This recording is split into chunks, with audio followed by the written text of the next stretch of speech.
येथील मुख्य पाणीपुरवठा लाईनचा व्हॉल्व्ह तातडीने बंद करून संबंधित निष्काळजी अधिकाऱ्यांवर कारवाई करण्याबाबत महोदय, आम्ही खालील स्वाक्षरी करणारे मालेगाव महानगरपालिका हद्दीतील 11,000 कॉलनी मालदे परिसरातील स्थानिक नागरिक या पत्राद्वारे एका अत्यंत गंभीर आणि आणीबाणीच्या समस्येकडे आपले लक्ष वेधून घेऊ इच्छितो।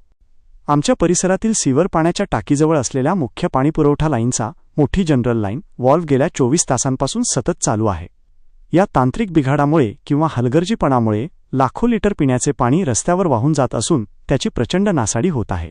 रस्त्यावर पाणी साचल्यामुळे संपूर्ण परिसरात अस्वच्छतेचे व दुर्गंधीचे साम्राज्य पसरले आहे, ज्यामुळे नागरिकांना ये-जा करणे अत्यंत कठीण झाले आहे।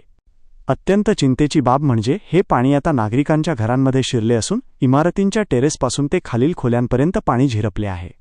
यामुळे मालमत्तेचे मोठे नुकसान होत असून नागरिक प्रचंड मानसिक व शारीरिक त्रासाला सामोरे जात आहेत। या संदर्भात आम्ही संबंधित पाणीपुरवठा विभागाच्या अधिकाऱ्यांशी फोनद्वारे संपर्क साधून तक्रार केली होती, परंतु 24 तास उलटूनही कोणत्याही अधिकाऱ्याने किंवा कर्मचाऱ्याने घटनास्थळी भेट दिली नाही आणि व्हॉल्व्ह बंद करण्यासाठी कोणतीही पावले उचलली नाहीत। प्रशासनाचा हा निष्काळजीपणा अत्यंत निषेधार्ह आहे। आमची नम्र मागणी व विनंती: 1. सदर मुख्य लाईनचा व्हॉल्व्ह युद्धपातळीवर तत्काळ बंद करून पाणी गळती थांबवण्यात यावी। 2.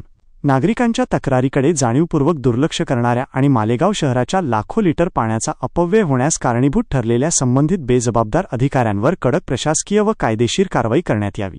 सामान्य जनता आधीच त्रस्त झाली असून परिस्थिती हाताबाहेर जाण्यापूर्वी यावर त्वरित निर्णय घ्यावा ही नम्र विनंती।